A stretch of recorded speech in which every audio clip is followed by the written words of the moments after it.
Welcome back to another episode of the SU Sports Spotlight. I'm your host, Matt Vargo, and today alongside me is Katie Henchy of the women's soccer team. Katie, thank you so much for joining me today. Thank you for having me. So against TCNJ over a week ago, you recorded 16 saves in a game, the most in program history in a decade.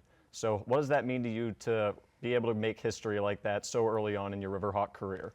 I'm just grateful for everybody else that I had around me that game, especially. You know, our defense worked really hard, our midfield worked really hard, our forwards worked really hard.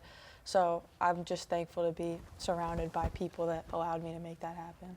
I'm sure in the heat of the moment you didn't find out about the feat. So when did you first find out that you had accomplished that?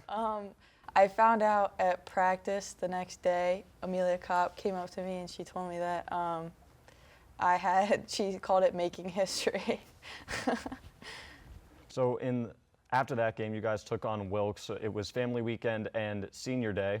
So what was the atmosphere different from the previous games throughout the course of the year, or was it about the same for you guys? Yeah, it was definitely different. We've been on the road a lot, so being able to play at home with our conference opener, with all the parents there, it was definitely, there was a lot more energy than normal going into it for sure.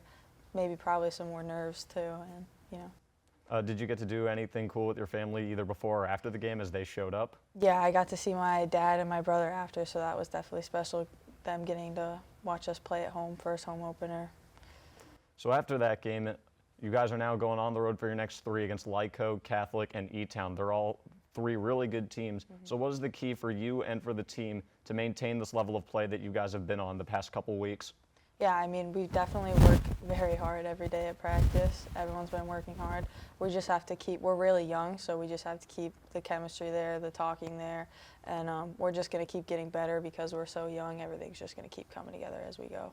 So you're one of 14 first years on this current roster, but what was the influences for you that made you want to come to Susquehanna and play for the Riverhawks? It was definitely just the atmosphere of the girls. Everything felt very like family. When I was here on my visit, everybody was very like positive and inviting, and I got here and that definitely still rings true. Like the team is really special. Like everybody's very welcoming, and it's been a really good experience so far.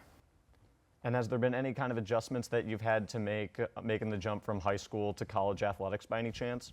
Yeah, definitely. It's obviously a different workload, and like you're seeing a different level of pressure in games, and even just the style of play is different. So it was definitely an adjustment at first, and I think a lot of us are still kind of trying to adjust as we go. But having each other and having like good teammates to fall back on has definitely helped a lot of us through it, I think. And last question, because of Kaylee Saboja's injury, that's given you the opportunity to shine in net. So what did you do throughout the course of the practices to keep yourself prepared for such an opportunity? I mean, definitely just like getting to play with K-Sab was nice because having someone like older, she's a senior, so you know, having her like get to kind of talk you through stuff, everything that's new, and just staying ready in practices. I mean, yeah. All right. Once again, Katie, thank you so much for joining me, and best of luck throughout the course of the road trip. Thank you. Once again, you've been listening to the SU Sports Spotlight. Thank you guys so much for watching.